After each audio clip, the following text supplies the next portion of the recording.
저는 그날 세계 정상들 앞에 섰습니다.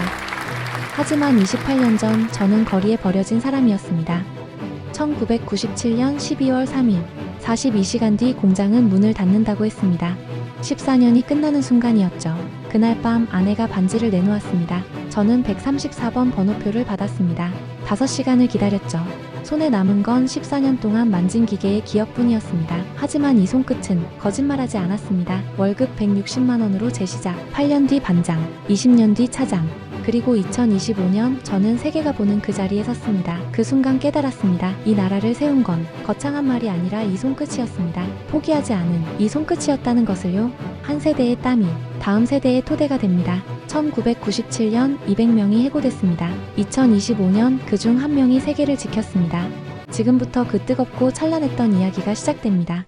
저는 그날 경주 화백컨벤션센터 회의장 뒤편 모니터실에 서 있었습니다. 스크린 너머로 각국 정상들의 얼굴이 보였죠. 연단에 선 우리나라 대표가 말했습니다. 대한민국은 위기를 기회로 바꾼 나라입니다. 그 문장이 끝나자 박수가 터져 나왔어요. 하지만 저는 박수를 치지 못했습니다. 손이 떨렸거든요. 에어컨 냉기가 목덜미를 타고 흘렀고 사방에서 카메라 셔터 소리가 끊임없이 터졌습니다. 제 옆에 선 젊은 엔지니어가 물었어요. 괜찮으세요? 저는 고개를 끄덕였지만 사실 괜찮지 않았습니다. 스크린 위 태극기를 보는 순간 28년 전 그날이 떠올랐거든요. 1997년 12월 3일 공장 앞에서 해고 통지서를 받던 그 새벽 말입니다. 그때도 이렇게 손이 떨렸습니다. 회의장 밖으로는 경주의 가을바람이 불어왔고 저는 문득 궁금해졌습니다. 이 자리에 선 사람들 중 누가 그 시절을 기억할까요? 저는 천천히 숨을 들이마셨습니다. 회의가 끝나고 복도로 나왔습니다. 형광등 불빛 아래서 제 손을 펼쳐봤어요. 손바닥엔 아직도 굳은 살이 남아 있었습니다. 42년 전 처음 공장에 들어간 20살 때 생긴 자국이죠. 그때 저는 경상도 시골에서 올라온 기술학교 졸업생이었습니다. 산업단지 야간조에 배치됐고 하루 12시간씩 기계 앞에 섰어요. 손에 기름때가 배었고 손톱 밑은 늘 검었습니다. 하지만 불평하지 않았어요. 월급 18만 원이 집으로 갔고 어머니는 그 돈으로 동생들 학비를 냈거든요. 복도를 걸으며 발소리가 울렸습니다. 그 소리가 과거의 공장 바닥을 걷던 소리와 겹쳤어요. 저는 손을 주먹 쥐었다 펴기를 반복했습니다. 이 손으로 나사를 조였고 용접봉을 잡았고 설계도를 그렸습니다. 그리고 지금 이 손으로 세계 정상들이 쓰는 회의 설비를 점검했죠. 42년이란 시간이 한 사람의 손끝에 다 담겨 있었습니다. 1983년 3월 저는 처음으로 야간조에 투입됐습니다. 저녁 8시에 출근해서 새벽 8시에 퇴근하는 일정이었죠. 공장 안은 석유 타는 냄새와 쇳가루 냄새가 뒤섞여 있었어요. 기계 소리가 귀를 울렸고 바닥은 기름으로 미끄러웠습니다. 선배 기술자가 제게 말했어요. 여기선 졸면 죽어. 기계가 사람을 안 기다리거든. 저는 그 말을 명심했습니다. 첫날 밤 저는 12시간 내내 서서 일했어요. 중간에 쉬는 시간은 딱 30분이었습니다. 도시락을 꺼내 먹는데 손이 떨렸죠. 피곤해서가 아니라 긴장 때문이었습니다. 옆 동료가 물었어요. 고향이 어디야? 저는 대답했습니다. 경상도 산골입니다. 그는 웃으며 말했어요. 여긴 다 그래. 우리 다 시골에서 왔어. 그날 밤 저는 처음으로 이 일이 저만의 것이 아니라는 걸 깨달았습니다. 우리는 모두 같은 이유로 여기 있었어요. 야간조 생활이 익숙해지면서 저는 하나의 습관을 만들었습니다. 매일 출근하면 제일 먼저 기계 표면을 손으로 만져보는 것이었죠. 온도계로 재는 것보다 손으로 느끼는 게 더 정확했어요. 기계가 과열되면 손끝이 먼저 알아챘고 이상 진동이 있으면 손바닥이 감지했습니다. 선배들은 말했어요. 센서보다 내 손을 믿어라. 저는 그 말을 따랐습니다. 어느 날 새벽 기계에서 평소와 다른 열기가 느껴졌어요. 온도계는 정상 범위를 가리켰지만 제 손은 달랐습니다. 저는 바로 라인을 멈췄죠. 팀장이 달려왔습니다. 왜 멈췄어? 저는 대답했어요. 뭔가 이상합니다. 30분 뒤 엔지니어들이 확인했고 베어링의 균열이 발견됐습니다. 만약 그대로 돌렸다면 라인 전체가 멈췄을 거예요. 그날 이후 저는 손기술자라는 별명을 얻었습니다. 센서보다 빠른 사람 말이죠. 그 별명이 자랑스러웠습니다.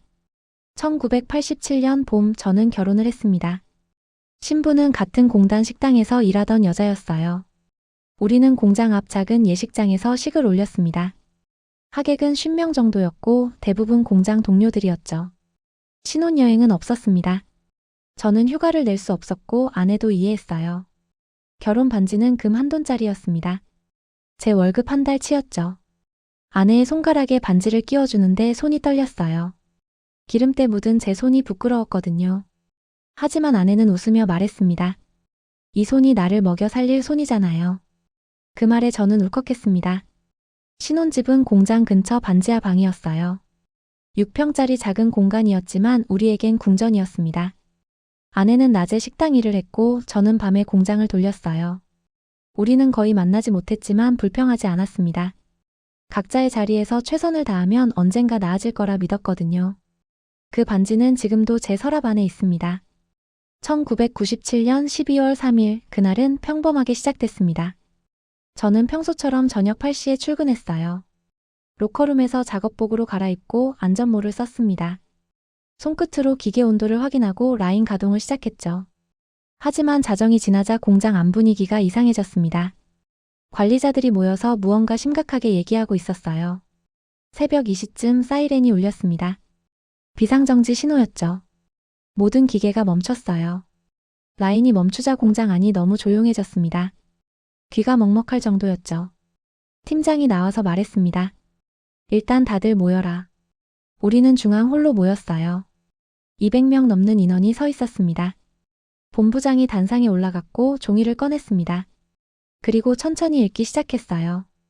정부가 국제통화기금에 구제금융을 신청했습니다. 그 문장이 끝나자 공장 안이 술렁거렸습니다. 저는 그 순간 무슨 뜻인지 몰랐어요. 하지만 곧 알게 됐습니다.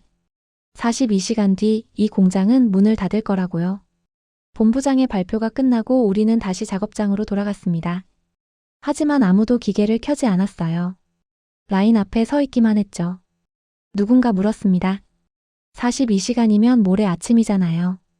팀장이 고개를 끄덕였어요. 본사 지시가 그래. 금요일 오전 8시까지만 가동하래. 저는 시계를 봤습니다. 수요일 새벽 2시 30분이었죠. 정확히 41시간 30분이 남아 있었습니다.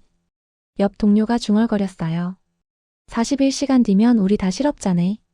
그 말에 아무도 대꾸하지 못했습니다. 저는 손으로 기계를 쓰다듬었어요. 차가운 철판이 손끝에 닿았습니다. 14년 동안 매일 만지던 표면이었죠. 이 기계와 함께 20살부터 34살까지를 보냈습니다. 청춘이 다 여기 있었어요. 새벽 3시 팀장이 말했습니다. 일단 마지막까지 돌리자. 월급은 나온대. 우리는 다시 기계를 켰습니다. 엔진 소리가 울리기 시작했고 저는 눈을 감았어요. 이 소리를 기억하고 싶었습니다. 새벽 4시 휴게실에서 담배를 피웠습니다. 공중전화 앞을 서성였지만 수화기를 들지 못했어요.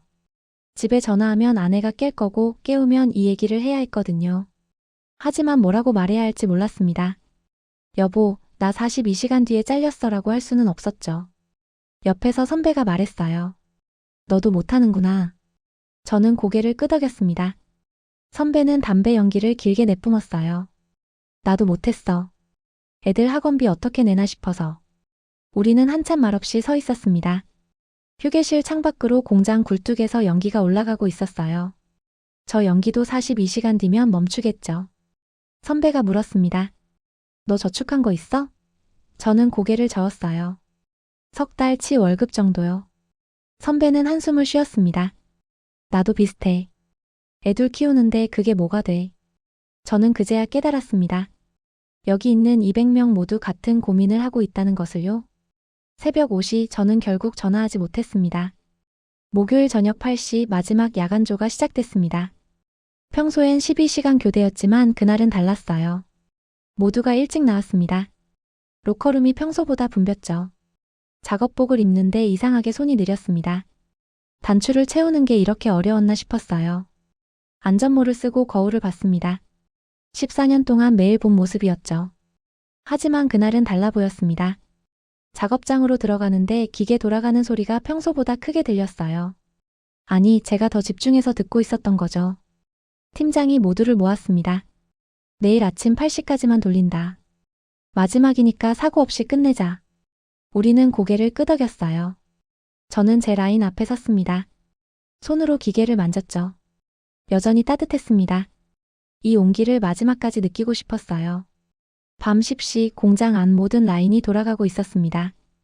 200명이 각자 자리에서 묵묵히 일했죠. 그날 밤만큼은 아무도 농담하지 않았습니다. 우리는 그저 일했습니다. 마지막이니까요. 금요일 새벽 시간이 이상하게 빨리 갔습니다. 6시, 7시가 지나고 어느새 7시 50분이었어요. 10분 뒤면 모든 게 끝나는 거죠. 팀장이 말했습니다. 8시 정각에 스위치 내린다. 저는 시계를 봤습니다. 7시 52분, 53분, 54분. 초침이 돌아가는 게 보였어요. 주변 동료들도 모두 시계를 보고 있었습니다.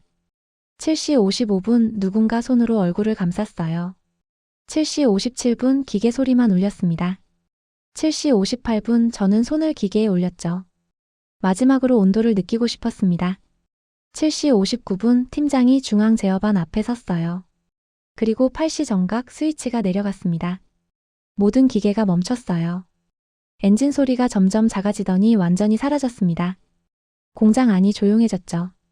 200명이 서 있는데 아무 소리도 들리지 않았습니다. 저는 손을 내려다봤어요. 기름때 묻은 손이 떨리고 있었습니다. 14년이 끝난 순간이었습니다. 그리고 저는 아직도 아내에게 전화하지 못했어요. 오전 9시 우리는 중앙홀에 모였습니다. 인사팀에서 나온 사람들이 책상을 놓고 서류를 펼쳤어요. 해고 통지서였습니다. 이름 순서대로 한 명씩 불렀죠. 강민수. 제 차례가 왔습니다. 저는 책상 앞에 섰어요. 인사팀 과장이 서류를 건넸습니다. 수고했습니다. 여기 서명해 주세요. 저는 서류를 받았어요. 상단에 권고사직 통보서라고 쓰여 있었습니다. 퇴직금은 3개월치였죠. 540만 원, 그게 14년의 값이었습니다. 저는 볼펜을 들었어요. 손이 떨려서 서명하는데 시간이 걸렸습니다. 과장이 말했습니다. 다음 주 월요일까지 로커 정리하세요. 저는 고개를 끄덕이고 돌아섰어요. 뒤에 줄 선 동료들이 보였습니다. 모두 같은 표정이었죠. 로커룸으로 돌아가 작업복을 벗었습니다. 14년 동안 입었던 옷이었어요. 옷장에 걸면서 생각했습니다. 이제 이 옷을 다시 입을 일이 있을까요? 개인 물건을 챙기는데 손이 자꾸 멈췄습니다. 뭘 가져가야 할지 모르겠더군요. 결국 저는 아무것도 안 챙기고 나왔습니다. 오전 11시 공장을 나섰습니다. 평소엔 새벽에 퇴근했는데 그날은 한낮이었어요. 햇빛이 눈부셨습니다. 공장 정문을 나서는데 다리에 힘이 없었죠. 버스 정류장까지 걸어갔습니다. 평소엔 10분 거리인데 그날은 20분이 걸렸어요. 버스를 기다리며 주머니에서 담배를 꺼냈습니다. 손이 떨려서 라이터를 2번 켰죠. 연기를 들이마시는데 목이 메었습니다. 버스가 왔어요. 평소엔 야간조라 새벽 버스를 탔는데 한낮 버스는 처음이었습니다. 사람들이 많았죠. 학생들, 주부들, 회사원들이 타고 있었어요. 저만 작업복 차림이었습니다. 창밖을 봤어요. 거리가 낯설었습니다. 14년 동안 이 길을 다녔는데 낮에 보니 다른 곳 같았죠. 30분 뒤 집 앞에 도착했습니다. 현관문 앞에 섰는데 손이 떨려서 열쇠를 꺼내지 못했어요. 문 안에서 아내의 발소리가 들렸습니다. 문이 열렸죠. 아내가 놀란 얼굴로 물었어요. 왜 이 시간에? 저는 입을 열었습니다. 여보. 그리고 더 이상 말이 나오지 않았습니다. 아내는 아무 말도 하지 않았습니다. 제 얼굴을 보더니 알아챘어요. 거실로 들어가 소파에 앉았습니다. 저는 식탁에 예고 통지서를 올려놓았죠. 아내가 서류를 집어들었어요. 천천히 읽더니 조용히 내려놓았습니다. 퇴직금이 540만 원이네요. 저는 고개를 끄덕였어요. 3개월치래. 아내는 한참 생각하더니 방으로 들어갔습니다. 서랍을 여는 소리가 들렸죠. 다시 나왔을 때 아내 손에 작은 상자가 들려 있었어요. 결혼 반지 상자였습니다. 아내가 상자를 열었어요. 금 1돈짜리 반지 2개가 들어 있었습니다. 10년 동안 한 번도 끼지 않고 보관했던 거죠. 아내가 말했습니다. 이거 팔아요. 저는 깜짝 놀라 손을 저었어요. 안 돼. 그건. 아내가 제 말을 끊었습니다. 당신 다시 시작할 거잖아요. 그 목소리가 떨리지 않았어요. 저는 반지를 바라봤습니다. 1987년 봄 제 한 달 월급으로 산 거였죠. 아내 손가락에 끼워줄 때가 어제 같은데 말입니다.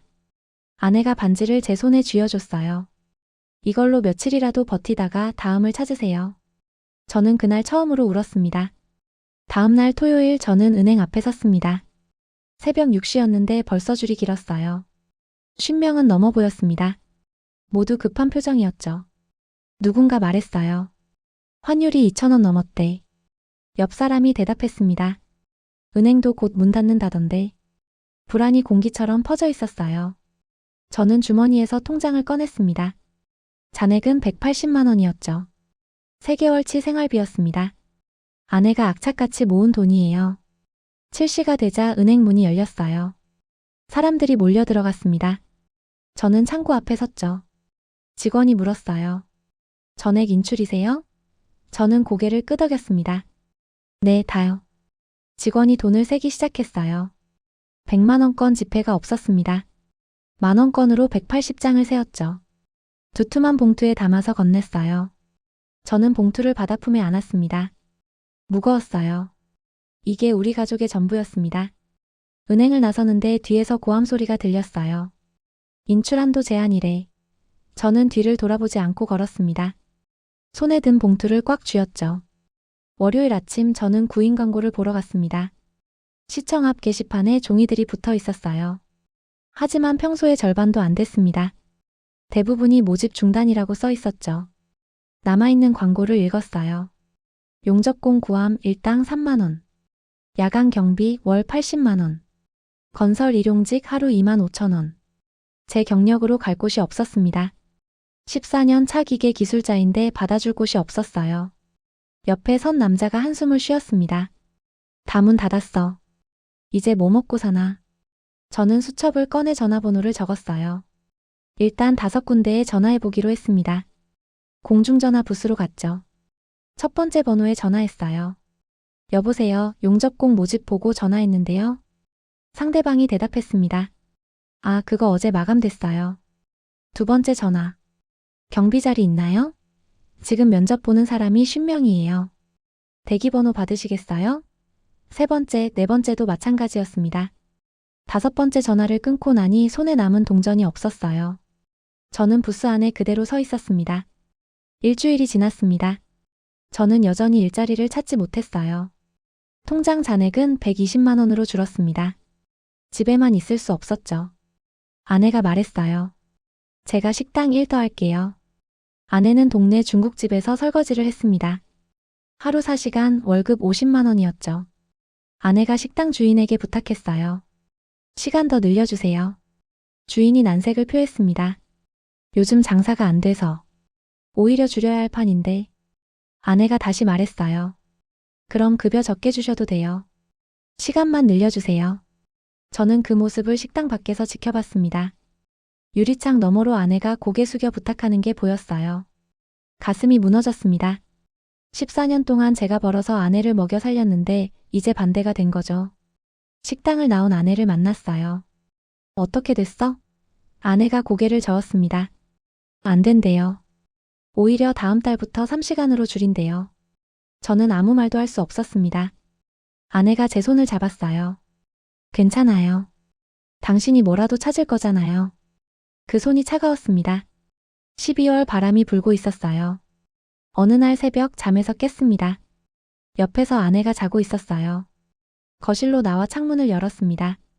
찬 공기가 들어왔죠. 12월 말이라 영하였습니다. 저는 손을 펼쳐봤어요. 기름때는 거의 없어졌지만 굳은 살은 그대로였습니다. 이 손으로 14년을 일했는데 이제 쓸모가 없는 건가 싶었어요. 식탁 위에 신문이 있었습니다. 펼쳐서 구인란을 봤죠. 여전히 자리가 없었어요. 하지만 한 광고가 눈에 들어왔습니다. 재교육 프로그램 정부 지원 무료. 주소는 고용센터였어요. 저는 메모했습니다. 시계를 봤죠. 4시 30분이었습니다. 고용센터는 9시에 열 거예요. 4시간 30분을 기다려야 했습니다. 저는 그대로 식탁에 앉아 있었어요. 창밖이 밝아지기 시작했습니다. 6시가 되자 아내가 일어났죠. 왜 여기 앉아 있어요? 저는 신문을 보여줬어요. 오늘 고용센터 가볼게.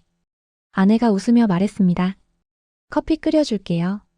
그날 아침 우리는 오랜만에 함께 아침을 먹었습니다. 밥이 목으로 넘어가지 않았지만 저는 끝까지 먹었어요. 오전 8시 30분 고용센터 앞에 도착했습니다. 문은 아직 안 열렸는데 벌써 사람들이 줄 서 있었어요. 100명은 넘어 보였습니다. 모두 저와 비슷한 나이였죠. 30대 중후반 가장들이었어요. 옆 사람이 말을 걸었습니다. 어디서 일하셨어요? 저는 대답했어요. 기계 쪽이요. 그가 고개를 끄덕였습니다. 나도 공장이었어. 15년 했는데 하루아침에 잘렸지. 우리는 말없이 서 있었어요.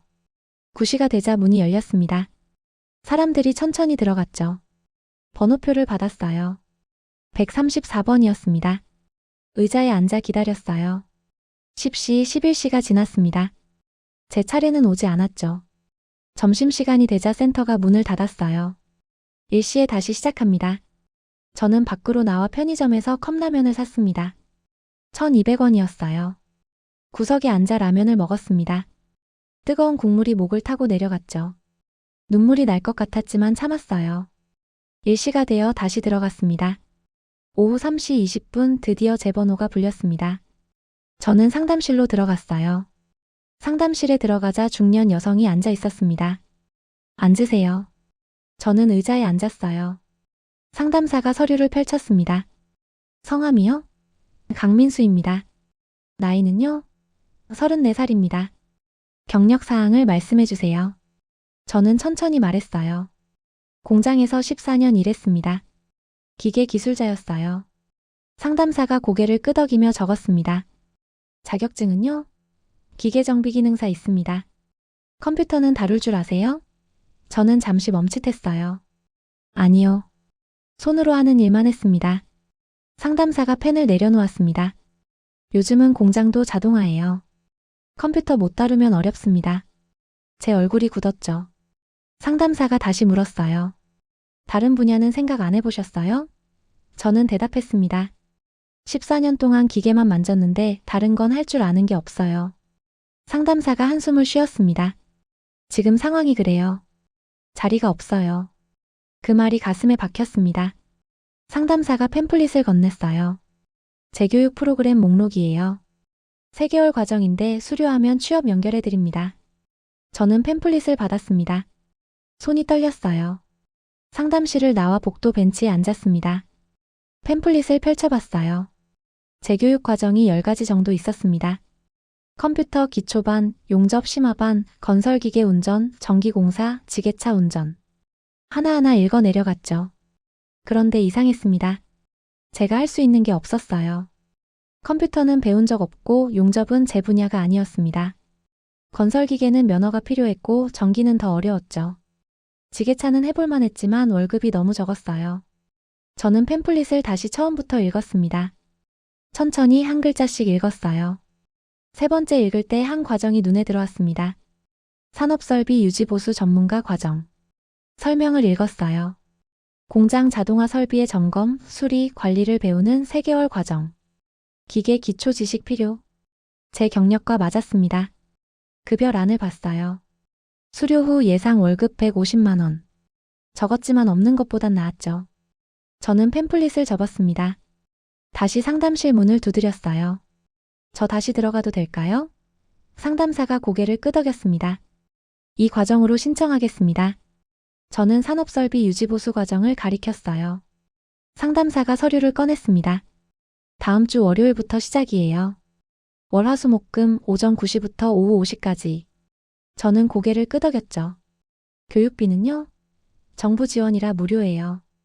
대신 출석률 80% 이상 유지해야 합니다. 알겠습니다. 신청서를 작성했어요. 이름, 주소, 연락처를 적었습니다. 마지막 칸에 교육 목표를 쓰는 란이 있었어요. 저는 펜을 들고 생각했습니다. 뭐라고 써야 할까요? 한참 고민하다가 한 문장을 적었어요. 다시 일하고 싶습니다. 짧았지만 진심이었습니다. 상담사가 서류를 받아 도장을 찍었어요. 월요일 오전 9시까지 3층 교육장으로 오세요. 늦지 마세요. 저는 일어서며 인사했습니다. 감사합니다. 고용센터를 나섰어요. 하늘이 흐렸습니다. 눈이 올 것 같았죠. 저는 팸플릿을 품에 안고 버스 정류장으로 걸어갔어요. 3개월 90일 동안 매일 여기 와야 합니다. 할 수 있을까요? 저는 주먹을 쥐었습니다. 해야만 했어요. 다음 주 월요일 오전 8시 30분에 고용센터에 도착했습니다. 30분 일찍 온 거예요. 3층 교육장 문은 잠겨 있었습니다. 복도 벤치에 앉아 기다렸죠. 10분쯤 지나자 사람들이 하나둘 모이기 시작했어요. 모두 30대 남자들이었습니다. 15명 정도였죠. 서로 눈인사만 하고 말은 없었어요. 8시 50분 강사가 도착했습니다. 40대 중반으로 보이는 남자였어요. 들어오세요. 우리는 교육장으로 들어갔습니다. 책상이 20개 놓여 있었어요. 저는 뒷자리에 앉았습니다. 강사가 출석을 부르기 시작했어요. 강민수. 네. 김동훈. 네. 15명 전원이 출석했습니다. 강사가 말했어요. 여러분, 이 과정은 쉽지 않습니다. 3개월 동안 매일 8시간씩 공부해야 해요. 교육장이 조용했습니다. 하지만 끝까지 하면 다시 시작할 수 있어요. 제가 보장합니다. 강사가 교재를 나눠줬습니다. 두꺼운 책이었어요. 산업설비개론이라고 쓰여 있었습니다. 저는 책을 펼쳤습니다. 첫 장에 이렇게 적혀 있었어요. 기계는 사람을 배신하지 않는다. 첫 수업은 이론이었습니다. 강사가 화이트보드에 그림을 그렸어요. 이게 컨베이어 시스템입니다. 센서가 여기 있고 모터가 여기 연결돼요. 저는 그림을 보며 고개를 끄덕였습니다. 익숙했어요. 14년 동안 봐온 구조였죠. 옆 사람이 손을 들었습니다. 센서가 정확히 뭐예요? 강사가 설명했어요. 물체를 감지하는 장치입니다. 빛이나 자기장을 이용하죠. 그 사람이 다시 물었습니다. 그럼 고장나면요? 저는 자연스럽게 대답했어요. 손으로 만져보면 알 수 있어요. 온도가 다르거든요. 교육장이 조용해졌습니다. 강사가 저를 봤어요. 경력이 있으시네요?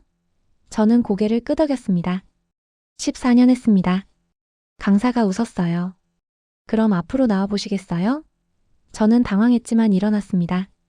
앞으로 나가 화이트보드 앞에 섰죠. 강사가 마커를 건넸어요. 설명해 보세요. 저는 천천히 그림을 그렸습니다. 센서, 모터, 베어링, 축. 제 손이 기억하고 있었어요. 그림을 그리며 말했습니다. 여기가 제일 먼저 고장나요. 열이 집중되거든요. 교육생들이 고개를 끄덕였습니다. 그 순간 저는 깨달았어요. 제 14년이 쓸모없는 게 아니었다는 것을요. 교육이 끝나고 집으로 가는 버스 안에서 아내에게 전화했습니다. 여보, 나야. 어땠어요? 괜찮았어. 할만해. 아내 목소리가 밝아졌어요. 다행이다. 저녁 뭐 먹고 싶어요? 아무거나 괜찮아. 전화를 끊고 창밖을 봤습니다. 거리에 가로등이 켜지고 있었어요. 12월 말이라 해가 일찍 졌습니다. 버스 안 사람들의 얼굴이 피곤해 보였죠. 모두 하루를 살아낸 얼굴들이었어요. 저도 마찬가지였습니다. 집에 도착하니 현관에서 된장찌개 냄새가 났어요. 문을 열자 아내가 식탁을 차리고 있었습니다. 왔어요? 응. 밥을 먹으며 아내가 물었어요. 사람들은 어때요? 나랑 비슷해. 다 공장에서 일했던 사람들이야. 강사는요? 괜찮아. 실무 경험 많은 사람이더라. 아내가 웃으며 말했습니다. 당신도 실무 경험 많잖아요. 저는 숟가락을 내려놓았어요. 그래. 그게. 오늘 알았어. 뭐요? 내가 해온 일들이 다 남아있더라. 손끝에 말이야. 아내가 제 손을 잡았습니다. 알았어요. 당신 손은 거짓말 안 하잖아요. 그날 밤 저는 오랜만에 편하게 잠들었습니다. 2주차 수요일 처음으로 실습장에 들어갔습니다. 지하 1층에 있었어요. 문을 여는 순간 기름 냄새가 코를 찔렀습니다. 익숙한 냄새였죠. 실습장 안에는 컨베이어 라인 하나가 설치돼 있었어요. 작은 규모였지만 완전한 시스템이었습니다. 강사가 말했어요. 오늘부터 이 라인을 분해하고 조립합니다. 3명씩 조를 짜세요. 저는 김동훈, 박철수와 한조가 됐어요. 둘 다 공장 출신이었습니다. 우리는 라인 앞에 섰죠. 김동훈이 말했습니다. 어디서부터 시작하지? 저는 자연스럽게 손을 뻗었어요. 모터 표면을 만졌습니다. 여기부터요. 모터 분해하고 내부 점검해야 해요. 박철수가 공구함을 가져왔어요. 우리는 천천히 볼트를 풀기 시작했습니다. 15년 만에 다시 잡는 렌치였죠. 손에 딱 맞았어요. 30분 뒤 모터를 완전히 분해했습니다. 강사가 다가왔어요. 빠르네요. 경력자가 있어서 그런가? 저는 모터 내부를 들여다보며 말했습니다. 베어링이 마모됐어요. 교체해야겠네요. 강사가 놀란 표정을 지었습니다. 어떻게 알았어요? 소리요. 돌릴 때 소리가 달랐어요. 제 귀가 기억하고 있었습니다. 3주차가 되자 교육생이 줄어들기 시작했습니다. 15명에서 12명이 됐어요. 3명이 그만뒀습니다. 월요일 아침 김동훈이 어두운 얼굴로 말했어요. 나도 그만둘까봐.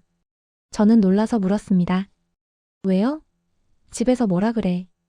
3개월 동안 돈도 안 버는데 언제까지 놀 거냐고. 하지만 끝까지 해야. 김동훈이 고개를 저었어요. 민수 씨는 애가 없잖아. 나는 애가 둘이야. 밥 먹여야 해. 저는 아무 말도 할 수 없었습니다. 그날 수업이 끝나고 김동훈이 짐을 쌌어요. 미안해. 먼저 나간다. 어디 갈 건데요? 건설 일용직이라도 뜰게. 하루에 25,000원이라도 벌어야지. 김동훈이 교육장 문을 나섰습니다. 뒷모습이 구부정했어요. 박철수가 옆에서 중얼거렸습니다. 나도 흔들려. 솔직히. 저는 박철수를 봤어요. 끝까지 합시다. 지금 나가면 아무것도 없어요. 하지만 2주만 더 버텨요. 제가 도와줄게요. 박철수가 한숨을 쉬었습니다. 알았어. 2주만. 그날 저녁 집에 가면서 생각했습니다. 과연 이 길이 맞는 걸까요? 하지만 돌아갈 곳은 없었어요. 4주차 금요일 집에 들어가니 아내가 울고 있었습니다. 왜 그래? 아내가 손을 펼쳤어요. 반지가 없었습니다. 팔았어요. 저는 가슴이 철렁했어요. 언제? 오늘 낮에요. 금은방 가서.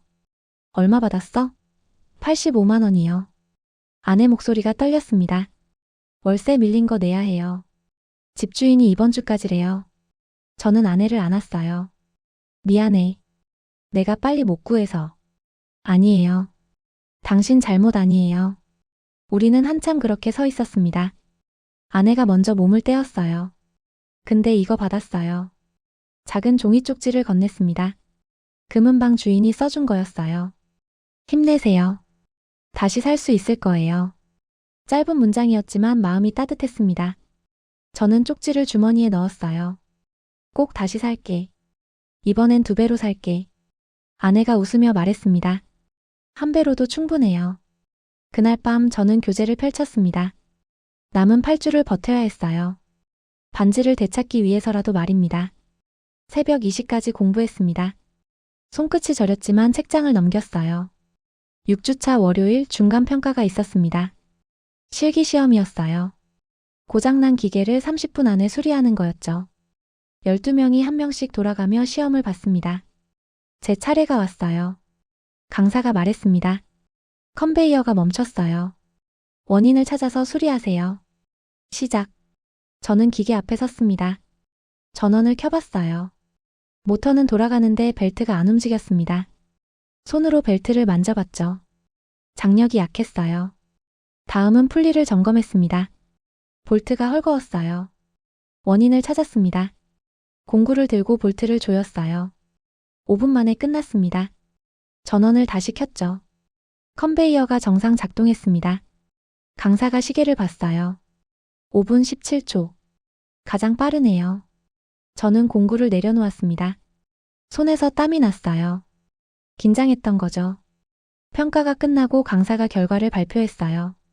12명 중 10명 합격입니다. 2명은 재평가 받으세요. 저는 합격이었습니다. 박철수도 합격했어요. 우리는 악수했습니다. 해냈네요. 당신 덕분이에요. 그날 저녁 아내에게 전화로 말했어요. 중간평가 통과했어. 아내가 소리쳤습니다. 진짜요? 잘했어요. 저는 웃으며 대답했습니다. 반만 왔어. 아직 반 남았어.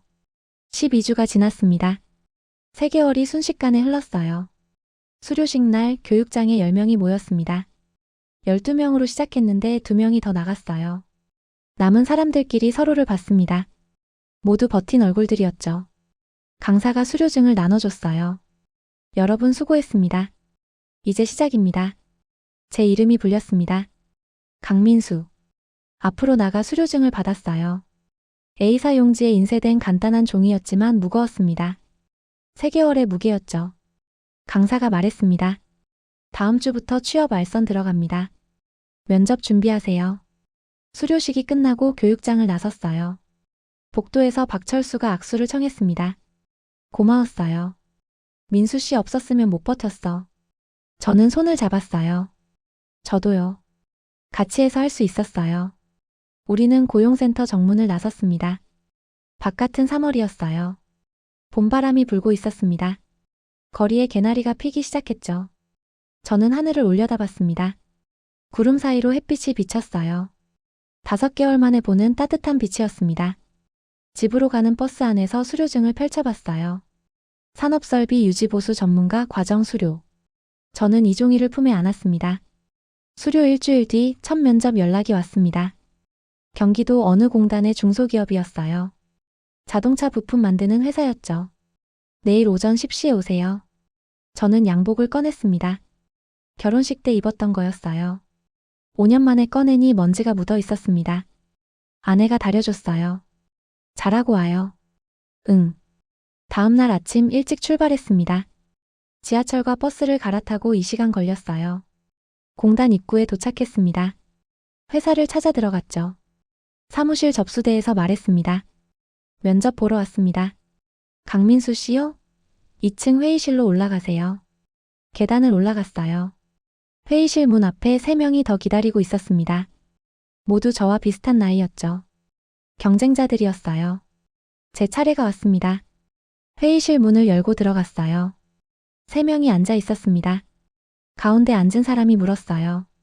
앉으세요. 자기소개해보세요. 저는 의자에 앉아 천천히 말하기 시작했습니다. 저는 14년 동안 기계를 다뤘습니다. 손끝으로 기계의 상태를 알 수 있어요. 면접관들이 서로를 쳐다봤습니다. 그리고 다음 질문이 들어왔어요. 면접관이 물었습니다. 손끝으로 기계 상태를 안다는 게 무슨 뜻이죠? 저는 대답했어요. 온도, 진동, 소리로 판단합니다. 센서보다 빠를 때가 많아요. 오른쪽 면접관이 코웃음을 쳤습니다. 요즘은 다 자동화예요. 손기술은 옛날 얘기죠. 가운데 면접관이 손을 들었어요. 잠깐만요. 증명해 볼 수 있어요? 네. 여기 공장 내려가서 기계 점검해 보세요. 지금 당장. 저는 당황했지만 일어났습니다. 해보겠습니다. 우리는 1층 공장으로 내려갔어요. 컨베이어 라인이 돌아가고 있었습니다. 면접관이 말했어요. 3번 라인이 요즘 이상해요. 뭐가 문제인지 찾아보세요. 저는 3번 라인 앞에 섰습니다. 손을 모터 표면에 댔어요. 온도가 평균보다 높았습니다. 다음은 벨트를 만져봤죠. 장력은 정상이었어요. 풀리 근처에 귀를 가까이 댔습니다. 미세한 삐걱거림이 들렸어요. 베어링이요. 저는 면접관을 봤습니다. 여기 베어링 교체해야 해요. 일주일 안에 멈출 겁니다. 면접관이 정비공을 불렀어요. 3번 라인 베어링 확인해봐. 정비공이 분해하기 시작했습니다. 10분 뒤 베어링을 꺼냈어요. 균열이 가 있었습니다. 면접관의 얼굴이 변했죠. 회의실로 돌아왔습니다. 면접관들이 수군거렸어요. 가운데 면접관이 입을 열었습니다. 언제부터 출근 가능해요? 저는 귀를 의심했어요. 네. 합격이에요. 언제 시작할 수 있냐고요? 내일이라도. 다음 주 월요일부터 나오세요.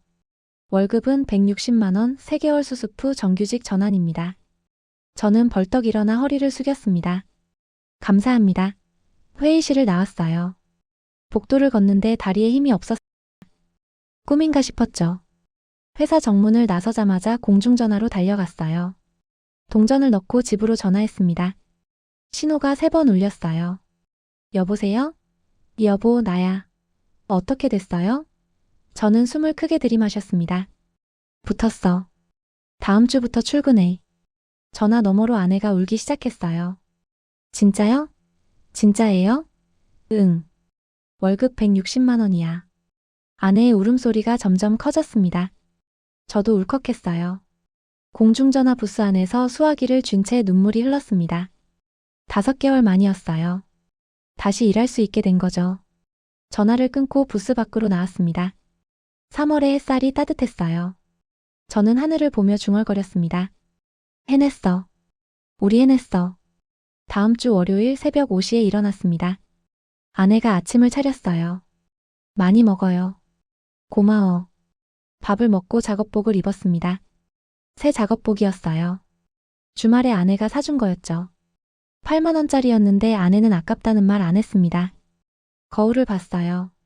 5개월 만에 다시 입는 작업복이었죠. 어깨가 딱 맞았습니다. 집을 나서는데 아내가 도시락을 건넸어요. 점심이에요. 잘 다녀와요. 저는 도시락을 받아 가방에 넣었습니다. 다녀올게. 지하철과 버스를 타고 회사에 도착했어요. 오전 7시 50분이었습니다. 10분 일찍 온 거죠. 공장 문을 열고 들어갔습니다. 기계 소리가 들렸어요. 익숙한 소리였습니다. 심장이 두근거렸죠. 관리자가 다가왔어요. 강민수 씨죠? 따라오세요. 로커룸에서 개인 사물함을 받았습니다. 번호는 27번이었어요. 안전모와 장갑을 챙기고 작업장으로 들어갔습니다. 컨베이어 라인 5개가 돌아가고 있었어요. 관리자가 말했습니다. 여기가 당신 구역입니다. 1번부터 3번 라인 관리하세요. 저는 고개를 끄덕였어요. 알겠습니다. 1번 라인 앞에 섰습니다. 손을 기계에 올렸죠. 차가운 철이 손끝에 닿았습니다. 저는 웃었어요. 돌아왔습니다. 점심시간 식당에서 도시락을 펼쳤습니다. 아내가 싼 밥이었어요. 계란말이와 김치가 들어 있었습니다. 옆에 누군가 앉았어요. 새로 오신 분이시죠? 저는 고개를 끄덕였습니다. 네, 오늘 첫날이에요. 저는 이정훈이에요. 여기 3년 됐어요. 악수를 나눴습니다. 이정훈이 물었어요. 어디서 일하셨어요? 14년 동안 다른 공장에 있었어요. 작년에 정리됐죠. 아, 힘드셨겠네요. 괜찮아요. 다시 시작하는 거니까. 이정훈이 웃었어요. 여기 사람들 괜찮아요. 걱정 마세요. 식사를 마치고 작업장으로 돌아왔습니다. 오후 작업이 시작됐어요. 저는 이번 라인을 점검했습니다. 모터 온도, 벨트 장력, 센서 작동을 확인했죠. 모두 정상이었어요. 오후 3시쯤 1번 라인에서 경보음이 울렸습니다. 저는 달려갔어요. 컨베이어가 멈춰 있었습니다. 센서에 빨간불이 들어와 있었죠. 관리자가 소리쳤어요. 빨리 확인해. 저는 센서를 점검했습니다. 이물질이 끼어 있었어요. 장갑을 벗고 손으로 꺼냈습니다. 센서를 다시 껴서 장착했죠. 라인이 다시 돌아가기 시작했습니다. 관리자가 말했어요. 빠르네. 잘했어. 저는 장갑을 다시 꼈습니다. 손에서 기름 냄새가 났어요. 그 냄새가 좋았습니다. 한 달이 지났습니다. 4월 마지막 금요일 월급날이었어요. 오전에 통장으로 입금됐습니다. 160만 원, 세금 떼고 실수령액은 142만 원이었죠. 점심시간에 은행 앱을 열어봤어요. 잔액이 찍혀 있었습니다. 저는 화면을 한참 바라봤습니다. 5개월 만에 받는 월급이었어요. 손이 떨렸습니다. 퇴근 후 집으로 가는 길에 금은방에 들렀어요. 5개월 전 아내가 반지를 판 곳이었습니다. 주인이 저를 알아봤어요. 오셨어요? 네. 그때 반지 아직 있나요? 주인이 고개를 끄덕이며 서랍을 열었습니다. 팔리지 않았어요. 보관하고 있었어요. 작은 상자를 꺼냈어요. 아내의 반지였습니다. 얼마예요? 85만 원 받으셨으니까 그대로 85만 원이에요. 저는 지갑을 꺼냈습니다. 현금으로 85만 원을 세어 건넸어요. 주인이 반지를 닦아서 상자에 담아줬습니다. 축하해요. 다시 찾으셨네요. 감사합니다. 금은방을 나왔어요. 주머니에 상자를 넣었습니다. 무게가 느껴졌죠. 집에 도착해 문을 열었습니다. 아내가 저녁을 준비하고 있었어요. 왔어요? 응. 저는 주머니에서 상자를 꺼냈습니다. 식탁 위에 올려놓았어요. 아내가 상자를 받습니다. 손이 멈췄죠. 아내가 천천히 상자를 집어들었습니다. 뚜껑을 열었어요. 반지가 들어 있었죠. 이게 다시 샀어. 첫 월급으로. 아내 눈에서 눈물이 흘렀습니다. 어떻게? 저는 아내 손을 잡았어요. 약속했잖아. 꼭 다시 산다고. 반지를 꺼내 아내 손가락에 끼워줬습니다. 11년 전 결혼식 날처럼요.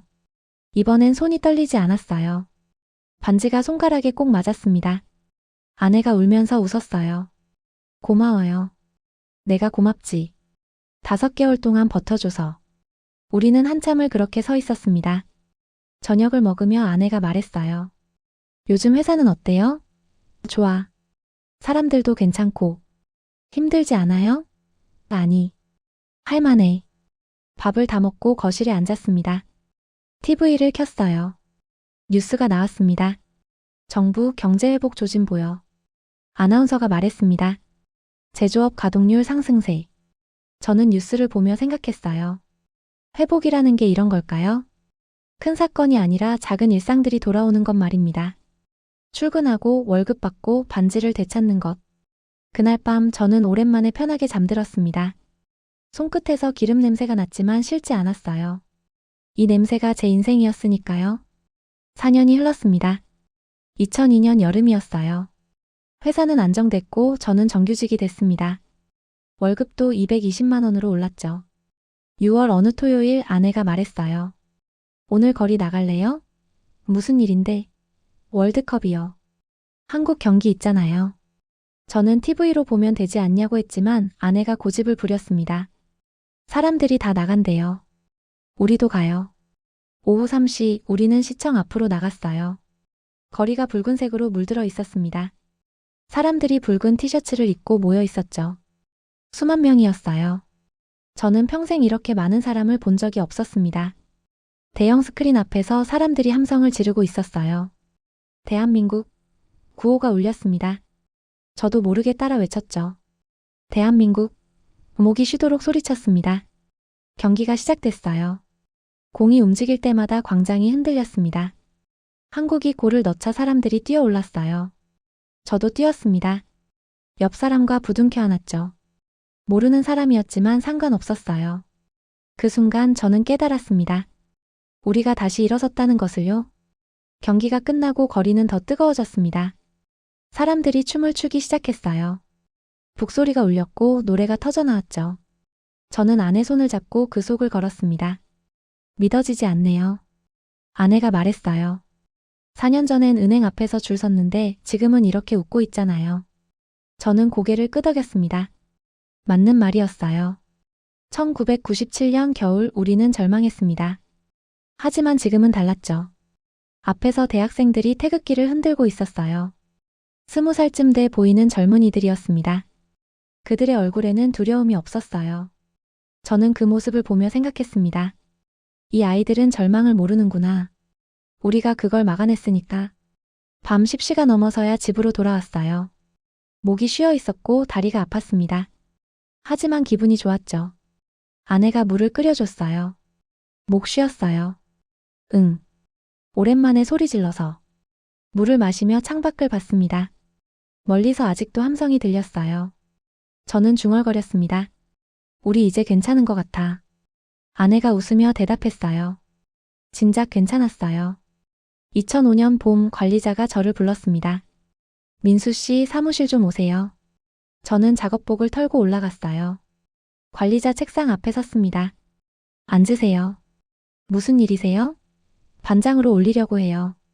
저는 놀랐습니다. 저요? 8년 일했잖아요. 실력도 있고. 이제 후배들 가르칠 때 됐어요. 하지만 저는 월급 20만 원 올려줄게요. 그리고 주간조로 옮기고요. 주간조라는 말에 귀가 번쩍 뛰었습니다. 8년 동안 야간조로 일했거든요. 낮에 일하고 저녁엔 집에 갈 수 있다는 뜻이었죠. 생각해 볼게요. 다음 주까지 답 주세요. 저는 사무실을 나왔습니다. 작업장으로 돌아가는데 발걸음이 가벼웠어요. 반장, 저 같은 사람이 반장을 할 수 있을까요? 퇴근 후 아내에게 말했습니다. 반장 제안 받았어. 아내가 깜짝 놀랐어요. 진짜요? 당연히 해야죠. 할 수 있을까? 당신만큼 잘하는 사람 없어요. 14년 동안 기계만 만졌잖아요. 아내 말이 맞았습니다. 저는 다음날 관리자에게 말했어요. 하겠습니다. 관리자가 악수를 청했습니다. 잘 부탁해요, 강 반장님. 그렇게 저는 반장이 됐습니다. 반장이 되고 일주일 뒤 신입사원이 들어왔습니다. 22살 김철호였어요. 기술학교를 갓 졸업한 젊은이였죠. 제가 그를 맡게 됐습니다. 반장님 잘 부탁드립니다. 철호가 인사했어요. 저는 악수를 했습니다. 편하게 해. 처음이지? 네. 떨려요. 나도 처음엔 그랬어. 저는 철호를 작업장으로 데려갔습니다. 1번 라인 앞에 세웠어요. 여기서부터 배울 거야. 일단 기계 소리부터 들어봐. 소리요? 응. 귀로 듣는 게 센서보다 빨라. 철호가 고개를 갸웃했지만 따라했습니다. 라인 가까이 귀를 대더니 눈을 감았어요. 웅웅거리는 소리가 나요. 그게 정상이야. 근데 삐걱 소리가 섞이면 문제야.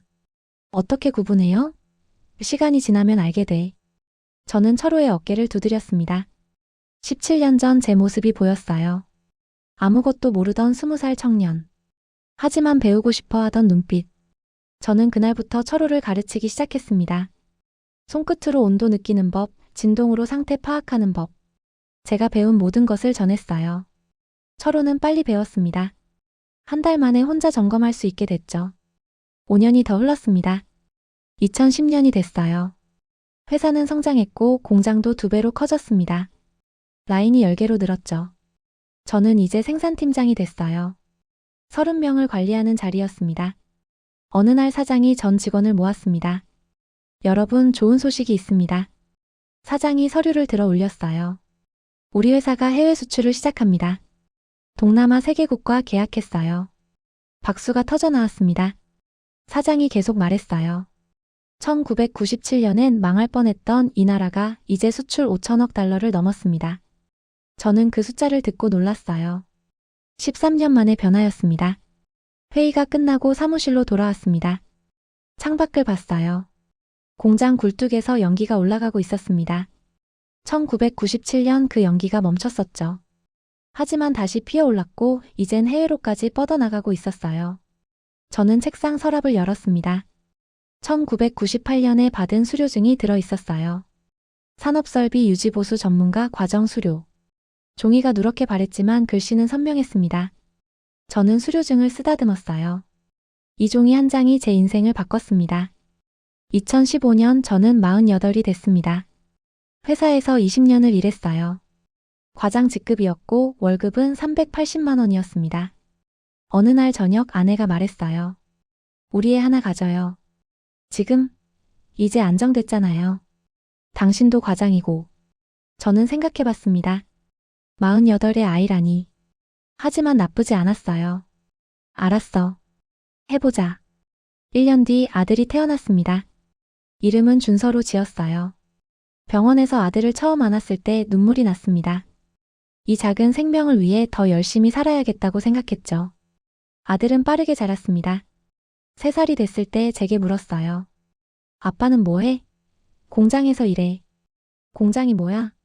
기계 돌리는 곳이야. 아들이 눈을 반짝였습니다. 나도 할래. 저는 웃었어요.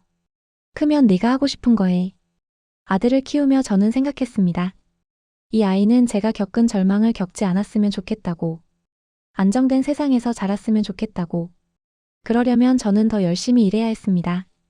매일 출근했고 주말에도 공장을 점검했어요. 제 손끝이 멈추면 안 됐습니다. 아들의 미래를 위해서요. 준서는 초등학교 3학년이 됐습니다. 어느 날 저녁 숙제를 하던 준서가 물었어요. 아빠, 우리나라가 가난했던 적 있어?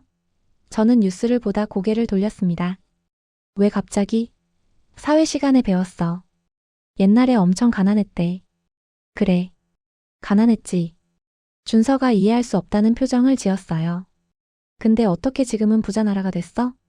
저는 TV를 껐습니다. 준서 옆에 앉았어요. 사람들이 열심히 일했거든. 아빠도? 응. 아빠도 열심히 일했어. 준서가 제 손을 만졌습니다. 아빠 손 왜 이렇게 거칠어? 기계 만지느라 그래. 아프지 않아? 저는 웃었어요. 이젠 안 아파. 익숙해졌어. 준서가 고개를 갸웃했습니다. 나는 커서 컴퓨터 하고 싶어. 손 안 다치잖아. 저는 준서 머리를 쓰다듬었어요. 그래, 네가 하고 싶은 거 해. 그날 밤 아내에게 말했습니다. 준서가 컴퓨터 한대요. 좋잖아요. 요즘 그게 대세래요. 우리 세대랑은 다르네. 아내가 웃으며 말했어요. 다른 게 좋은 거죠. 준서는 우리보다 나은 삶 살게요. 저는 고개를 끄덕였습니다. 그게 제가 바란 거였으니까요. 2023년 가을 저는 55이 됐습니다. 회사에서 28년을 일했어요. 어느 날 본사에서 연락이 왔습니다. 강 과장님 서울 올라오실 수 있어요? 무슨 일이세요? 직접 얘기하고 싶은데요. 다음 날 본사로 갔습니다. 임원실에 앉아있는 상무를 만났어요. 앉으세요. 부르셨습니까? 상무가 서류를 꺼냈습니다. 내년에 큰 프로젝트가 있어요. 경주에서 국제회의가 열리는데 우리 회사가 설비를 맡았습니다. 어떤 회의인데요? APEC 정상회의예요. 2025년 11월에 열려요. 저는 눈이 커졌습니다. 정상회의요? 네. 우리 설비 기술을 보여줄 기회예요. 그래서 기술 고문이 필요한데. 상무가 저를 봤습니다. 강 과장님이 해주셨으면 합니다. 저요? 28년 경력이면 충분해요. 설비 점검하고 현장 관리하는 거예요. 수당 별도로 나갑니다. 저는 잠시 생각했습니다. 국제회의, 세계 정상들이 모이는 자리. 그곳에 제가 서 있다니. 하겠습니다. 상무가 악수를 청했어요. 감사합니다. 1년 뒤에 만나요. 집으로 돌아가는 기차 안에서 창밖을 봤습니다. 산이 지나가고 들판이 펼쳐졌어요. 1997년부터 2023년까지 26년이 지났습니다. 2024년 프로젝트 준비가 시작됐습니다. 저는 주말마다 경주로 갔어요. 화백 컨벤션 센터 공사 현장이었습니다. 설비 설치를 감독하는 게 제 역할이었죠. 첫날 현장에 들어갔습니다. 거대한 공간이었어요. 천장이 높고 유리창이 사방에 있었습니다. 젊은 엔지니어들이 일하고 있었어요. 대부분 30 전후였습니다. 제 아들 또래였죠. 팀장이 저를 소개했어요. 기술 고문 강민수 과장님입니다. 28년 경력자세요. 엔지니어들이 인사했습니다. 잘 부탁드립니다. 저는 현장을 둘러봤어요. 최첨단 설비들이었습니다. 자동 조명 시스템, 음향 설비, 냉난방 제어. 모두 컴퓨터로 관리됐죠. 한 엔지니어가 물었어요. 이런 시스템 다뤄보셨어요? 아니. 처음이야. 그럼 어떻게? 저는 웃었습니다. 기본은 같아. 결국 기계니까. 손으로 배관을 만졌어요. 온도를 느꼈습니다. 여기 냉각수 압력 확인해봐. 엔지니어가 점검했어요. 기준치보다 낮네요. 그럼 펌프 점검하고. 30분 뒤 펌프 필터에서 이물질이 나왔습니다. 엔지니어가 놀란 얼굴로 말했어요. 어떻게 아셨어요? 손끝으로 느꼈어. 그날부터 젊은이들이 제게 물었습니다. 저는 제가 아는 모든 것을 가르쳤어요. 2025년 여름 준서가 현장에 왔습니다. 방학이라 데리고 온 거였어요. 와, 여기가 회의장이야? 응. 여기서 세계 정상들이 모여. 준서가 신기한 듯 둘러봤습니다. 큰 스크린, 통역 부스, 조명 시스템. 모든 게 새로웠죠. 아빠는 여기서 뭐 해? 설비 관리해. 기계들이 잘 돌아가게. 준서가 컴퓨터 화면을 가리켰어요. 저건 뭐야? 온도 제어 시스템이야. 컴퓨터로 하는 거네? 맞아. 요즘은 다 컴퓨터야. 준서가 자랑스럽게 말했습니다. 나도 나중에 이런 거 만들 거야. 프로그래머 될 거거든. 저는 준서를 안았어요. 잘하겠다. 점심을 먹으며 준서가 물었습니다. 아빠, 이 일 좋아해? 응. 왜? 저는 잠시 생각했어요. 손으로 뭔가 만드는 게 좋아서. 컴퓨터로 만들면 안 돼? 그것도 좋지. 근데 나는 손이 편해. 준서가 고개를 끄덕였습니다. 나는 머리로 만들 거야. 저는 웃었어요. 그래. 내 방식대로 해. 오후에 준서를 집에 데려다 줬습니다. 아내가 물었어요. 어땠어? 재밌었어요. 아빠 멋있더라. 저는 준서 머리를 쓰다듬었습니다. 이 아이가 자라서 어떤 일을 할지 궁금했어요. 하지만 확신했습니다. 제가 닦아놓은 길 위에서 더 나은 미래를 만들 거라고요. 드디어 회의 하루 전날이 왔습니다. 2025년 11월 첫째 주 일요일이었어요. 저는 새벽부터 현장에 있었습니다. 마지막 점검을 하는 날이었죠. 모든 시스템을 하나씩 확인했어요. 조명, 음향, 냉난방, 통역 설비. 하나도 빠짐없이 점검했습니다. 오후 3시 리허설이 시작됐어요. 각국 대표단 역할을 직원들이 맡았습니다. 연단에 섰다가 내려오고 자리에 앉았다가 일어났죠. 저는 뒤편 모니터실에서 지켜봤어요. 모든 게 완벽하게 작동했습니다. 리허설이 끝나고 팀장이 말했어요. 고생하셨습니다. 내일 잘 부탁드립니다. 직원들이 하나둘 퇴근했어요. 저는 홀로 남아 회의장을 걸었습니다. 의자 하나하나를 만져봤어요. 조명을 올려다봤습니다. 이곳에서 내일 역사가 만들어질 거였어요. 저는 연단 앞에 섰습니다. 빈 객석을 바라봤죠. 28년 전 저는 해고 통지서를 받았습니다. 그리고 지금 국제회의장 한가운데 서 있어요. 저는 천천히 숨을 들이마셨습니다. 내일을 위해서요. 2025년 11월 3일 월요일 새벽 5시에 일어났습니다. 아내가 아침을 차렸어요. 오늘이네요. 응. 떨려요? 조금. 밥을 먹고 양복을 입었습니다. 새로 맞춘 양복이었어요. 거울을 봤습니다. 55살 남자가 서 있었죠. 주름이 깊어졌고 머리는 반쯤 휘었어요. 하지만 눈빛은 28년 전과 같았습니다. 집을 나서는데 준서가 일어났어요. 아빠 잘하고 와. 고마워. 나중에 뉴스 나와. 저는 웃었습니다. 뒤에 있을 거야. 안 나올걸. 차를 타고 경주로 향했습니다. 해가 떠오르고 있었어요. 11월 초 아침은 쌀쌀했지만 하늘은 맑았습니다. 화백 컨벤션 센터에 도착했어요. 이미 경호팀이 배치돼 있었습니다. 아이디 카드를 확인받고 들어갔어요. 회의장은 준비를 마친 상태였습니다. 태극기가 걸려 있었고 각국 국기들이 나란히 놓여 있었죠. 저는 모니터실로 갔습니다. 시스템을 켰어요. 모든 불이 녹색이었습니다. 정상 작동. 오전 9시 손님들이 도착하기 시작했습니다. 각국 정상들의 차량이 줄지어 들어왔어요. 저는 모니터를 응시했습니다. 곧 시작될 거였어요. 28년을 준비한 이 순간이요. 오전 10시 개막식이 시작됐습니다.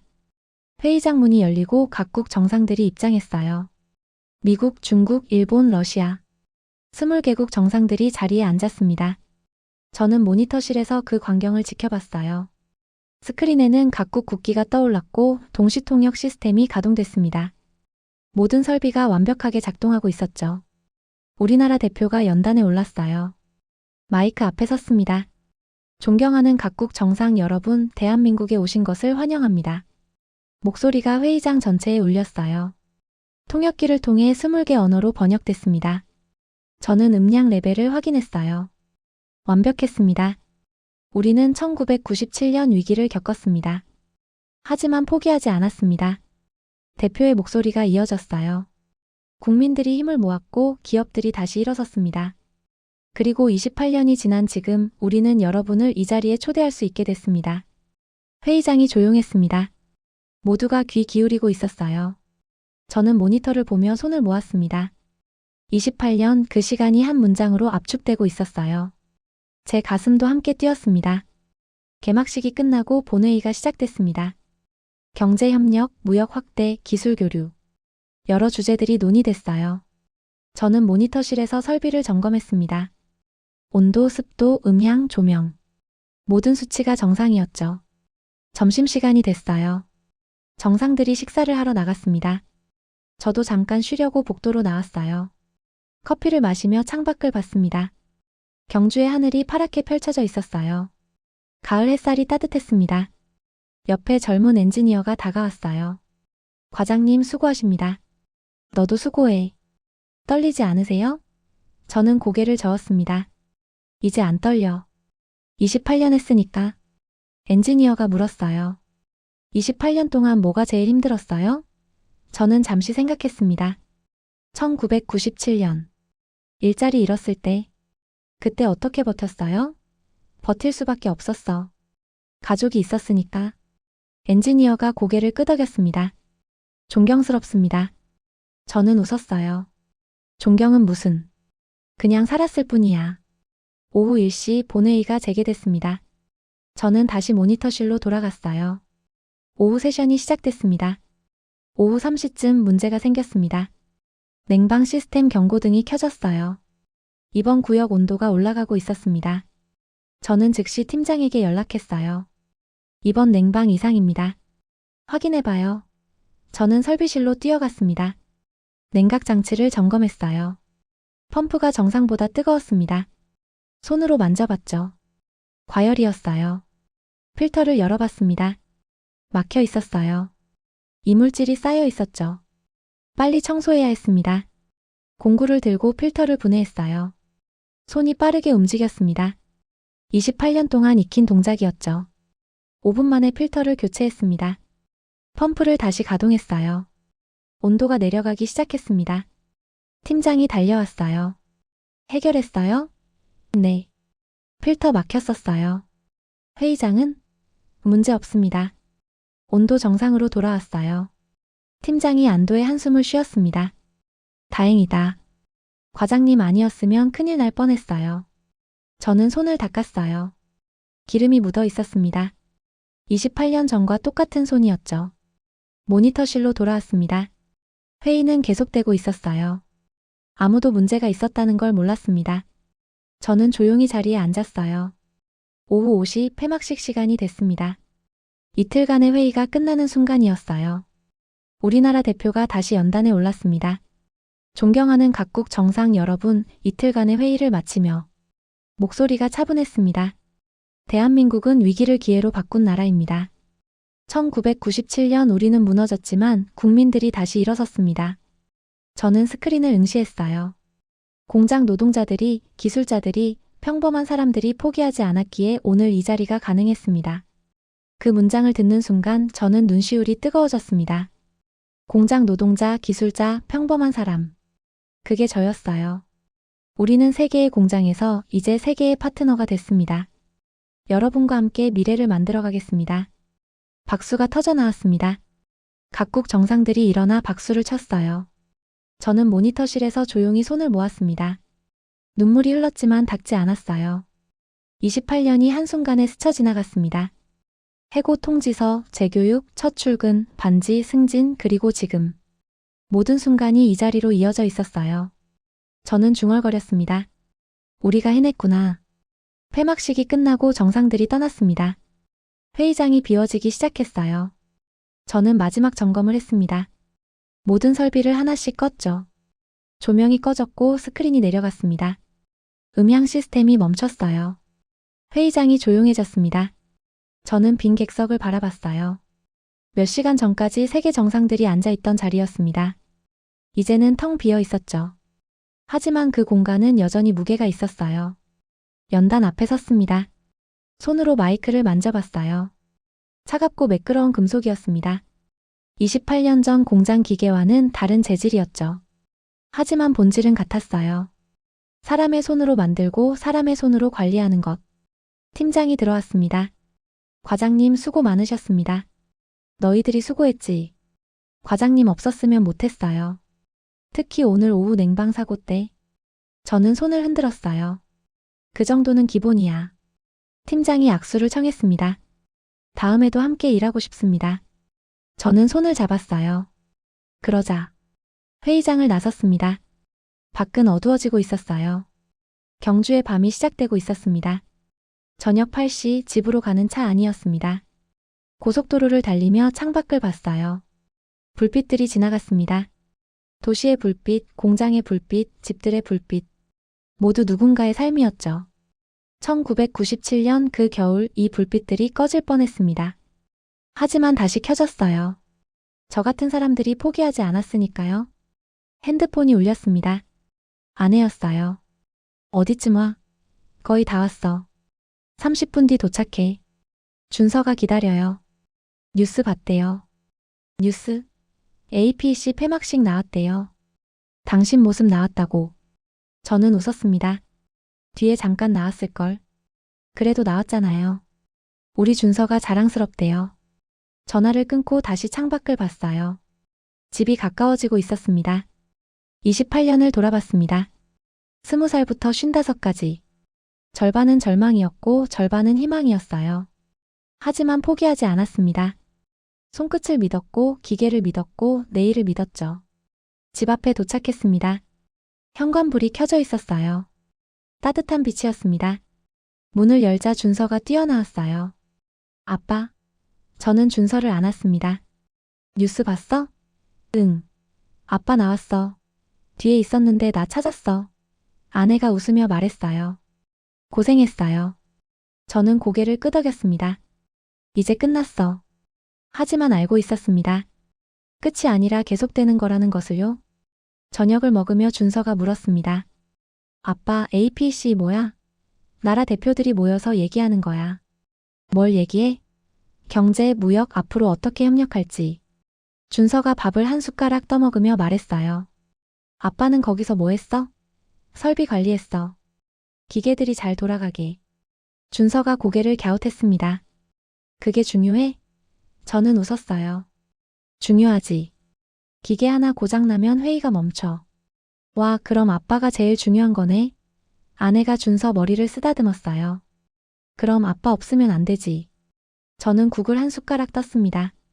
따뜻했어요. 준서가 다시 물었습니다. 아빠, 나도 나중에 중요한 일 할 수 있어? 물론이지. 컴퓨터로? 응, 내가 하고 싶은 방식으로. 준서가 활짝 웃었어요. 좋아. 나는 프로그램 만들어서 세계 사람들 도와줄 거야. 저는 준서를 바라봤습니다. 20살 저는 기계를 만졌고 준서는 코드를 만질 거예요. 방식은 달라도 본질은 같았습니다. 세상을 조금 더 나은 곳으로 만드는 것. 식사를 마치고 설거지를 했어요. 창밖으로 밤하늘이 보였습니다. 별이 반짝이고 있었죠. 다음 날 오전 회사에서 전화가 왔습니다. 과장님, 본사에서 연락 왔어요. 무슨 일인데? 포상이래요. 상무님이 직접 주신대요. 오후에 본사로 갔습니다. 상무실에 들어가자 상무가 일어나 악수를 청했어요. 고생 많으셨어요. APC 성공적이었습니다. 제 역할 했을 뿐입니다. 상무가 봉투를 건넸어요. 특별 성과금입니다. 그리고 상무가 다른 서류를 꺼냈습니다. 내년부터 차장으로 승진입니다. 축하해요. 저는 서류를 받았습니다. 승진 발령장이었어요. 55에 받는 승진이었죠. 감사합니다. 과장님 같은 분이 회사의 자산입니다. 앞으로도 잘 부탁드려요. 회사를 나와 차에 앉았습니다. 발령장을 펼쳐봤어요. 강민수 차장. 28년 만의 결실이었습니다. 집으로 가는 길에 아내에게 전화했어요. 여보, 승진했어. 진짜요? 축하해요. 저녁에 외식하자. 좋아요. 준서 데리고 나갈게요. 전화를 끊고 창밖을 봤습니다. 11월의 하늘이 맑았어요. 저는 손을 펼쳐봤습니다. 주름이 깊어진 손이었지만 여전히 힘이 있었어요. 이 손으로 더 일할 수 있을 것 같았습니다. 저녁 가족과 함께 식당에 갔습니다. 고깃집이었어요. 준서가 좋아하는 곳이었죠. 오늘 뭐 하는 날이야? 준서가 물었어요. 아빠 승진 축하하는 거야. 와, 축하해 아빠. 고기가 나왔습니다. 저는 직접 구웠어요. 지글지글 소리가 났고 고기 냄새가 퍼졌습니다. 아내가 말했어요. 28년 만이네요. 뭐가? 처음 일 시작했을 때부터 지금까지. 저는 고개를 끄덕였습니다. 긴 시간이었어. 힘들었죠? 힘들었지. 근데 후회는 없어. 고기를 준서 접시에 올려줬어요. 많이 먹어. 준서가 맛있게 먹으며 말했습니다. 아빠, 나도 나중에 아빠처럼 오래 일할 거야. 저는 웃었어요. 그래, 네가 하고 싶은 일 찾아서 오래 해. 응. 식사를 마치고 집으로 돌아왔습니다. 준서는 자기 방으로 들어가 컴퓨터를 켰어요. 프로그래밍 공부를 하는 거였습니다. 저는 거실에 앉아 그 모습을 봤어요. 제 아들이 제 길을 걷지 않아도 괜찮았습니다. 각자의 방식으로 세상에 기여하면 되니까요. 아내가 커피를 가져왔어요. 뭐 생각해요? 준서 생각. 걱정돼요? 아니. 잘할 거야. 우리보다 나은 세상에서 살 테니까. 아내가 웃었습니다. 당신이 만든 세상이에요. 주말 일요일 아침이었습니다. 늦잠을 잤어요. 오전 9시에 일어났습니다. 아내는 이미 일어나 청소를 하고 있었죠. 저는 거실로 나와 소파에 앉았어요. TV를 켰습니다. 뉴스가 나왔어요. 지난주 경주에서 열린 APEC 정상회의 성공적으로 마무리됐습니다. 화면에 회의장 모습이 나왔습니다. 익숙한 장면이었어요. 제가 이틀 동안 지켰던 그곳이었죠. 한국의 기술력이 세계에 알려지는 계기가 됐다는 평가입니다. 저는 뉴스를 보며 미소 지었습니다. 기술력, 그게 바로 제 28년이었어요. 준서가 일어나 옆에 앉았어요. 아빠, 저거 아빠가 한 거지? 응, 그곳에서 일했어. 멋있다. 저는 준서를 안았습니다. 너도 나중에 내 방식으로 멋있는 일 할 거야. 응, 꼭 할게. 점심을 먹고 공원에 갔습니다. 가족이 함께 산책했어요. 11월 햇살이 따뜻했습니다. 낙엽이 떨어지고 있었죠. 저는 떨어지는 낙엽을 보며 생각했습니다. 계절은 돌고 또 돌지만 매번 새로운 봄이 온다는 것을요. 1997년은 저의 겨울이었습니다. 하지만 봄이 왔고 여름이 왔고 이제 가을이 왔어요. 겨울이 다시 와도 두렵지 않았습니다. 이겨낼 수 있으니까요. 월요일 아침 다시 출근길이었습니다. 평범한 날이었어요. 지하철을 타고 버스를 갈아타고 회사로 향했습니다. 공장 정문을 지나 로커룸으로 갔어요. 작업복으로 갈아입었습니다. 거울을 봤죠. 차장 계급장이 달린 작업복이었어요. 하지만 저는 여전히 같은 사람이었습니다. 작업장으로 들어갔습니다. 기계 소리가 들렸어요. 28년 동안 들어온 소리였습니다. 귀에 익숙했죠. 1번 라인 앞에 섰습니다. 손으로 기계를 만졌어요. 온도를 느꼈습니다. 정상이었어요. 후배가 인사했습니다. 차장님 출근하셨어요? 응, 잘 지냈어? 네. 주말 어떻게 보내셨어요? 가족이랑 있었어. 부럽네요. 저는 웃었습니다. 너도 나중에 가족 생기면 알게 돼.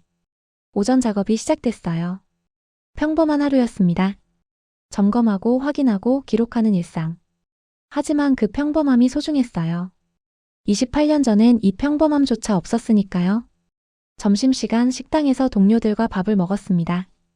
차장님, APEC 어떻게 됐어요? 잘 끝났어. 힘들었죠? 할만했어.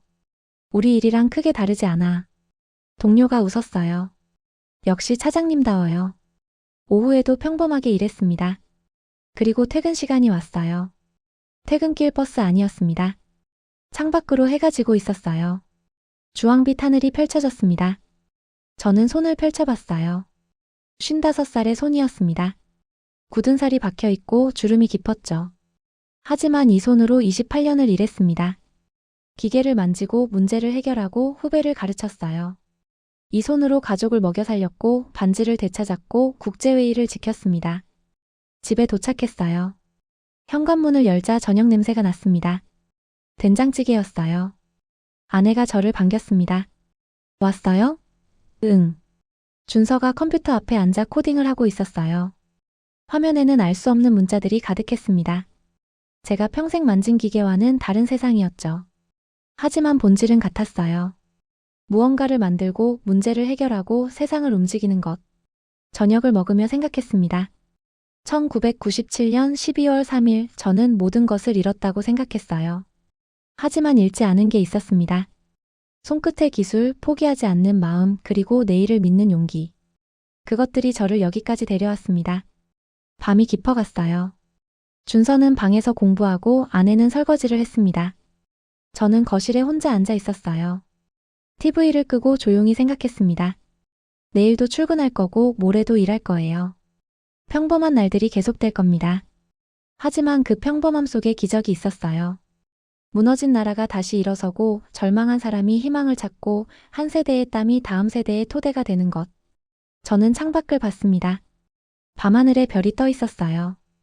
28년 전 그 밤하늘과 같은 별이었습니다. 하지만 그 아래 세상은 달라졌죠. 저는 조용히 중얼거렸습니다. 국가의 품격은 말이 아니라 손끝의 진심에서 시작됩니다. 그리고 내일을 준비했습니다. 여전히 할 일이 남아 있으니까요.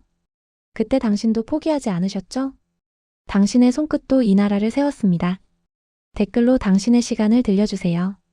영상이 마음에 드셨다면 더 좋은 영상을 준비할 수 있게 구독과 좋아요 부탁드립니다.